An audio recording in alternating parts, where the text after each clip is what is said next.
Hi అండి, మీకు బిర్యానీ చేసే విధానం చూపిస్తాను. సింపుల్గా చూసేయండి. చికెన్, ఆయిల్, పెరుగు అన్నీ తీసుకోవాలి. చూడండి, ఇక్కడ చూపిస్తున్నాను. చూసేసి కొత్తిమీర, పుదీనా,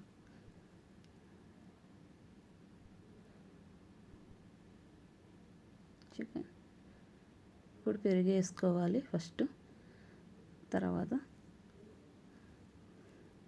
కారం వేసుకోవాలి. మళ్ళీ ఉప్పు వేసుకోవాలి,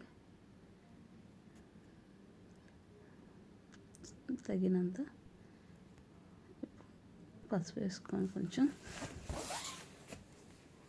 అల్లం వెల్లుల్లి పేస్ట్ వేసుకోవాలి. ఆయిల్ కొంచెం వేసుకోవాలి. మంచిగా ఇట్లా కలుపుకోవాలి. బాగా కిందకి పైకి మంచిగా కలుపుకోవాలి. బాగా ఇట్లా కలుపుకుంటే ముక్కకు మంచిగా పట్టుద్ది. మంచిగా ఇంకా అంతా ఫ్రిడ్జ్లో పెట్టుకోవాలి.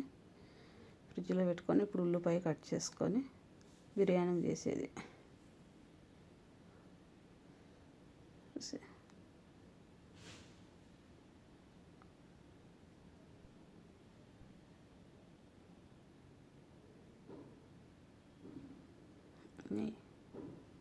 బియ్యం ఇప్పుడు మంచిగా మ్యాగినేట్ అయిపోయింది. దీన్ని తీసుకొని బయట పెట్టుకోవాలి.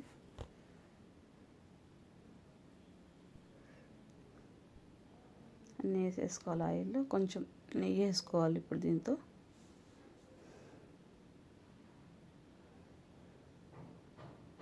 ఉల్లిపాయలు వేసేసుకోవాలి.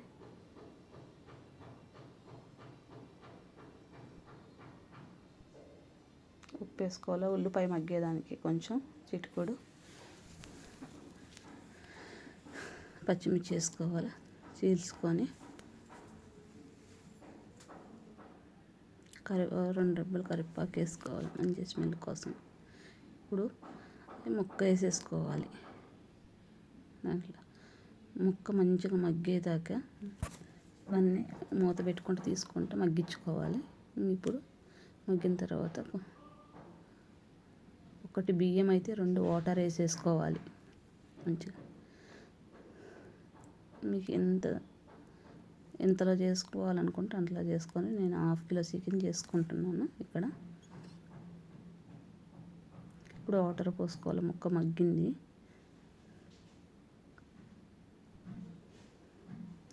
వాటర్ మంచిగా మసిలేదాకా మూత పెట్టేసేసుకోవాలి.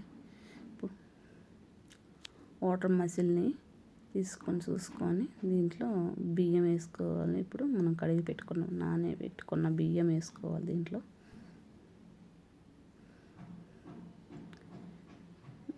కొంచెం పుదీనా, కొత్తిమీర అనేది ఇప్పుడు వేసుకోవాలి. వాటర్లో కలబెట్టుకున్నాక మూత ఇప్పుడు పెట్టేసుకోవాలి.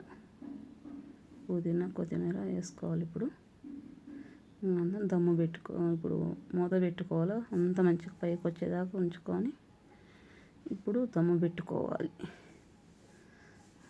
దోశల పెనం పెట్టుకొని ఖరాబ్ అయింది. అట్లా మీడియం సైజులో పెట్టుకొని పైన చెరవ పెట్టుకోవాలి.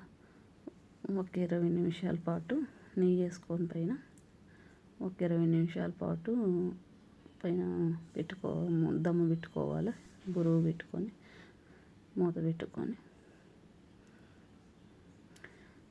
చూసేసారు. గ్యాస్ ఇప్పుడు 20 నిమిషాల తర్వాత ఆపుతున్నా. మూత తీసి చూపిస్తాను మీకు. సింపుల్గా బిర్యానీ అయిపోద్ది. బాగుంటుంది. ఎందుకంటే ఎమ్మటే తినద్దు, ఒక 10 నిమిషాలు ఆగి తినండి. బాగుంటుంది. సూపర్గా ఉంటుంది బిర్యానీ లెక్క. మీకు నచ్చితే లైక్ చేసి సబ్స్క్రైబ్ చేయండి.